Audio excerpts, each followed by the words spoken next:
श्रीमद् भगवद गीता दूसरा अध्याय 25 पृष्ठ 9वां श्लोक।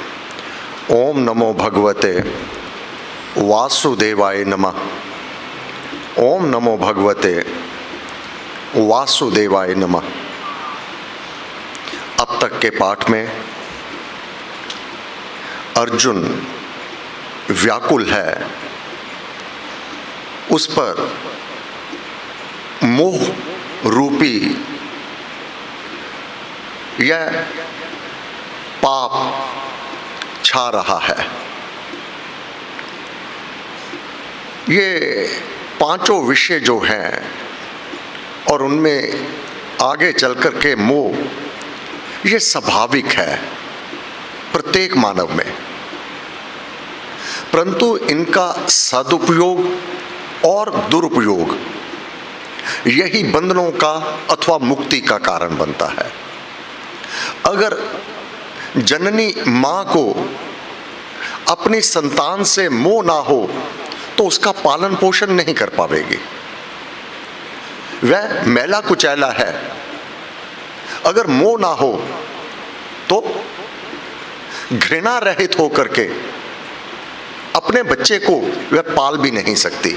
वहां मां का मोह सात्विक है, परंतु अब इस स्थान पर अर्जुन का मोह जो समयोचित कर्तव्य का पालन करना है उसके विपरीत है। अब युद्ध क्षेत्र युद्ध के लिए है, सामने कौन है यह महत्वपूर्ण नहीं है। तेरा कर्तव्य कर्म क्या है भगवान, ये अर्जुन से कह रहे हैं। अब मां का ये मोह जो अपनी संतान में है, यहां तक तो सात्विक है, सारा काम उसका करती है और बिना कोई भी अपने अंदर भेदभाव लिए करती है, कोई भी मनोरथ नहीं रखती, स्वाभाविक ही करती है। परंतु अगर मां का ये मोह, बच्चा थोड़ा बड़ा हुआ, उसने चोरी की, उसको छुपाया मोह के कारण, तो ये मां का मोह पाप कर्म होगा। अंतर है। बच्चे के साथ प्रीति मोह का यह तात्पर्य नहीं कि बच्चा बिगड़ता चला जावे और मां उससे मोह करती चला जावे, ये अपने कर्तव्य से बेमुख होना है। ये भगवान समझा रहे हैं। समय उचित कर्तव्य का पालन। अर्जुन कह रहा है आप हस्तिनापुर की भूमि के लिए बात कर रहे हैं, मैं तो त्रिलोकी के राज्य के लिए भी इनको हनन नहीं करना चाहता। ये कोई अर्जुन अकेला नहीं कर रहा। विचार करो, महाराज की गाथा, याज्ञवल्क्य ऋषि, दो पत्नियां हैं उनकी, एक गार्गी दूसरी मैत्रेयी, अरबों खरबों पति हैं, ऋषि हैं, धनपति सेठ हैं। वृद्ध अवस्था में दोनों अपनी धर्म पत्नियों को कहते, मैं अब सन्यास वनों को जा रहा हूं, मैं अपना जितना मेरा साम्राज्य है, धन दौलत है, मैं सब आप दोनों में बराबर बराबर बांट देता हूं। मैत्रेयी और कात्यायनी। मैत्रेयी, क्या उसने धन दौलत लेने से इनकार नहीं कर दिया? हे प्रभु, अगर इसी में सुख होता, धन दौलत में, राजपाट में, तो फिर आप क्यों त्यागते? इसका तात्पर्य यह पूर्ण सुख, हाँ शारीरिक सुख दे सकता है, आध्यात्मिक वह उन्नति, वह सुख, परमात्मा की प्राप्ति अधिक धनवान हो जाने से नहीं होगी। आप इससे भी बड़ा धन प्राप्त करने के लिए जा रहे हैं, तो फिर मुझे क्यों पीछे छोड़ के जा रहे हो? जिसे आप छोड़ रहे हैं आपके लिए महत्वपूर्ण नहीं है, वह मेरे लिए महत्वपूर्ण क्यों होगा? क्या याज्ञवल्क्य की भार्या ने त्याग नहीं किया? वही अर्जुन कर रहा है। अगर धन दौलत में सुख है, महल माड़ियों में सुख है, हे प्रभु, तो फिर स्वजन का उनको मारकर मैं कैसे सुखी हो सकता हूं? अब अर्जुन कह रहा है, मुझे शिक्षा दीजिए, मैं तेरा शिष्य हूं, तेरी शरणागत हूं। यहां पर कोई शारीरिक रोग होवे तो डॉक्टर उसकी दवा दे देता है, चीर फाड़ कर देता है, इंजेक्शन दे देता है, क्योंकि वह रोग दिखाई देता है। परंतु मानसिक रोग, यह गुरु की शरण, जो अध्यात्मवाद में बहुत पहुंचा हुआ हो, यहां तो भगवान स्वयं है। डॉक्टर तो केवल शारीरिक रोग के लिए बता सकता है, ये खाओ, ये ना खाओ, ये पियो, ये ना पियो, इतना आराम करो इत्यादि। परंतु मानसिक रोग, मैं तेरा शिष्य हूं, तेरी शरण में हूं, तेरे अतिरिक्त ये मेरी मानस अवस्था, ये मेरा मानसिक रोग और कोई दूर नहीं कर सकता। परंतु मैं युद्ध नहीं करूंगा। 9वां श्लोक। संजय ने कहा, हे राजन, शत्रुओं को जीतने वाला निरालसी अर्जुन, क्योंकि नपुंसक कहा, तुझ में कायरता का आ जाना ये शोभा नहीं देता। संजय ने कहा, क्या अर्जुन जो युद्ध नहीं कर रहा उसमें कोई आलस आ गया है? नहीं, निरालसी है। ना ही ऐसा है कि वह सक्षम नहीं है, अकेला सारी कौरव सेना को परास्त कर सकता है। संजय ने कहा, हे राजन, शत्रुओं को जीतने वाला अकेला ही जीत सकता है। निरालसी, अब उसमें आलस भी कोई नहीं है। निरालसी अर्जुन अपनी अवस्था वर्णन करने के अनंतर भगवान के चरणों में अपना आप समर्पण करने के पश्चात ऐसे वाक्य श्री कृष्ण को कहकर गोविंद को बोला, मैं युद्ध नहीं करूंगा, और फिर मौन हो गया।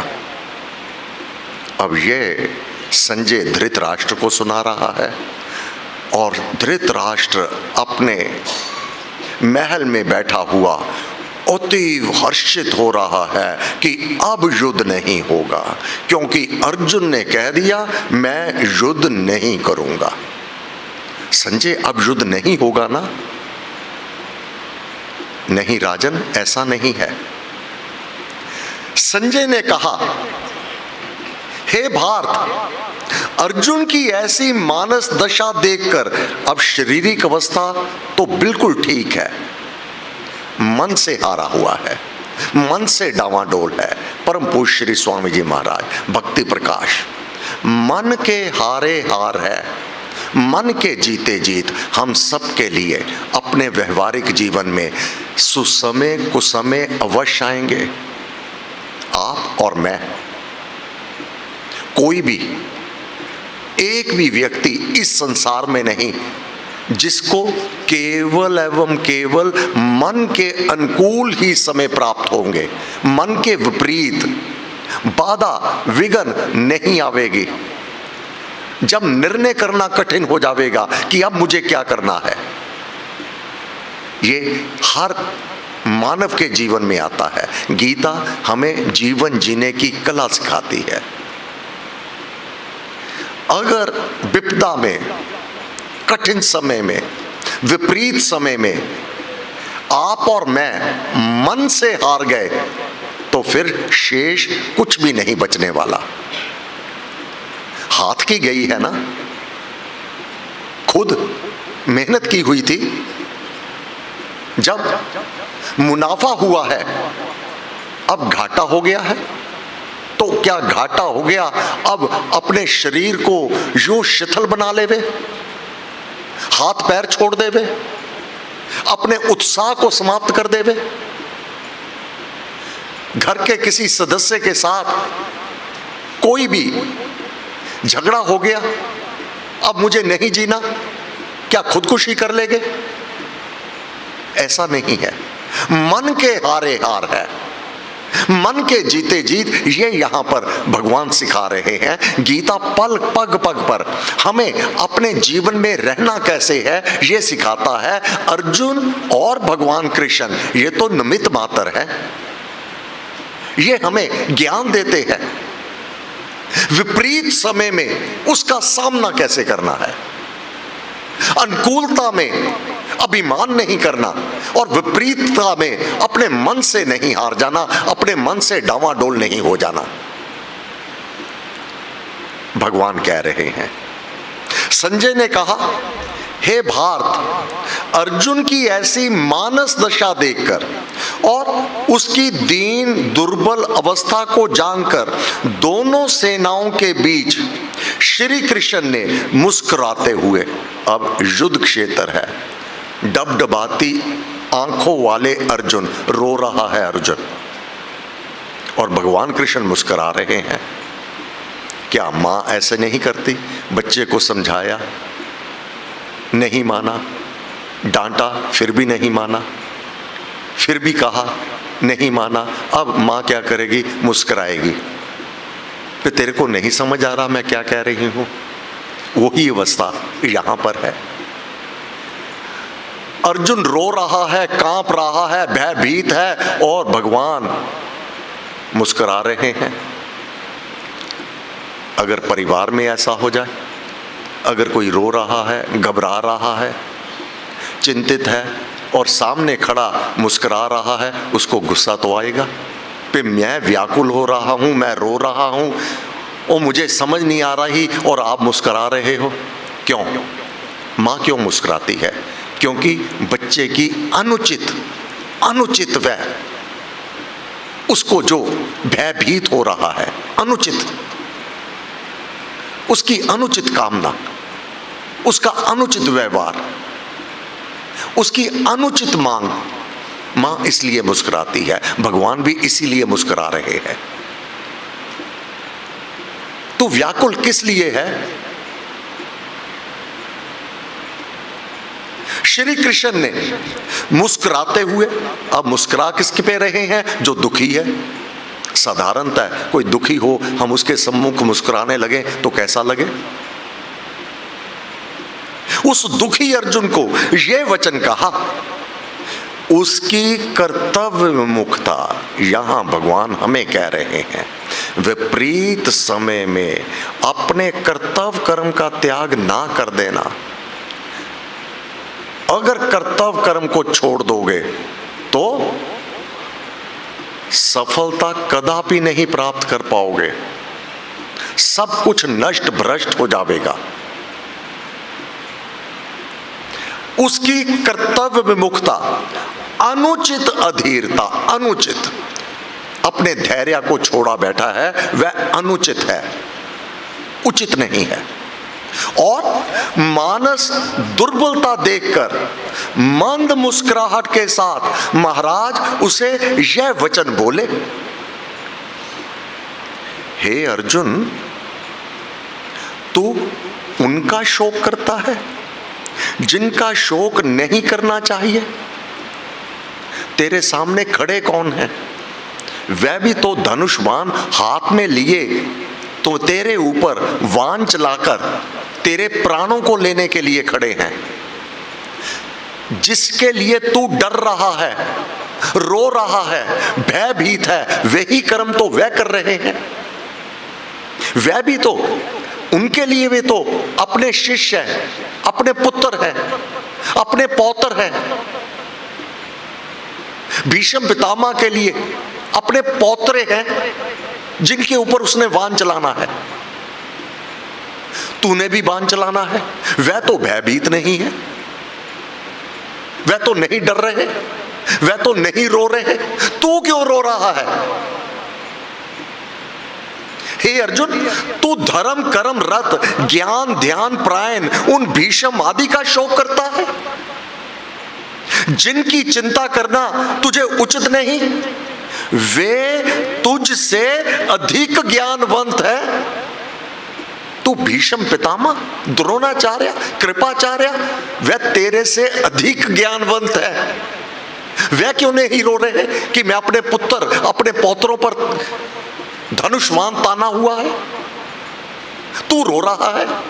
तू उनसे कोई अधिक ज्ञानवान है? वे तेरे से अधिक ज्ञान को जानते हैं, तेरे से अधिक धर्म को जानते हैं। अगर वे लड़ने को सम्मुख खड़े हैं तो तू क्यों भयभीत है?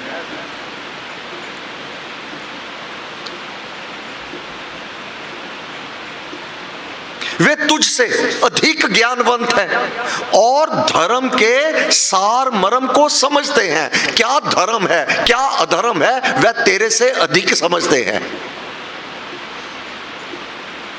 इसलिए भगवान मुस्कुरा रहे हैं।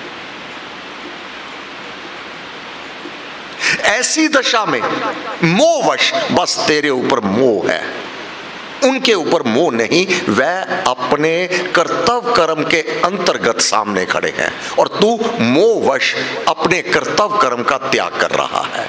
यही हमारे व्यवहारिक जीवन में मोहवश अपने कर्तव्य कर्म का पालन अथवा द्वेषवश विपरीत कर्म कर देना, यही पाप कर्म है, यही बंधन है, यही बार बार जन्म और मृत्यु के कुचक्र को नहीं तोड़ने देता।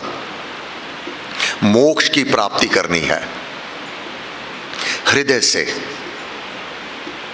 द्वेष को बाहर करना होगा और हर प्रकार का मोह भी त्यागना होगा अगर मोक्ष चाहते हैं। यह पहला सिद्धांत है। द्वेष, वैर विरोध का त्याग और मोह का त्याग, हर प्रकार का मोह, अगर मोक्ष चाहते हैं। अब जब नाम जपा जाएगा द्वेष का त्याग करके, मोह का त्याग करके, अब ये खेती बहुत ही उत्तम फलेगी। अब राम नाम का जाप, अब ये संग्रह, ये धन, ये खेती बहुत ही उत्तम फलेगी और अपने लक्ष्य को साधक प्राप्त कर लेगा। भगवान कह रहे हैं केवल तू बुद्धि की बातें बना रहा है, केवल तू पंडितों के समान बुद्धिवाद के वचन ही बोल रहा है। पंडित तो मरों का और जीवितों का शोक नहीं किया करते। पंडित किसी जाति ब्राह्मण से तात्पर्य नहीं, जो बुद्धि निर्णय कर लेती है, पंडा बुद्धि, क्या उचित क्या अनुचित। सामने जो धृतराष्ट्र के साथ सहायता करने के लिए खड़े हैं, भीष्म पितामह, द्रोणाचार्य, कृपाचार्य, इनके पास पंडित वह बुद्धि है जो निर्णय कर सकती है अब समय उचित क्या कर्तव्य का पालन करना है। और तू अपनी इसी बुद्धि के अभाव के कारण रो रहा है, दुखी हो रहा है। पंडित जो जानता है क्या यह शरीर अब मरेगा कौन? तीर कमान से। जब युद्ध होगा तो यह शरीर, इसका हनन होगा। आत्मा तो अमर सत्ता है। मैं तेरी आत्मा की बात कर रहा हूं। तू अपनी आत्मा को अधोगति को ले जावेगा अपने कर्तव्य कर्म का पालन ना करके। शरीर ये तो एक के बाद दूसरा मिल ही जाना है, परंतु कौन सा शरीर मिलना है? जो तू करेगा उसके अनुसार चोला। विपरीत कर्म, उल्टे कर्म, पाप कर्म, पशु पक्षी की जूनी का वह चोला मिल जाएगा।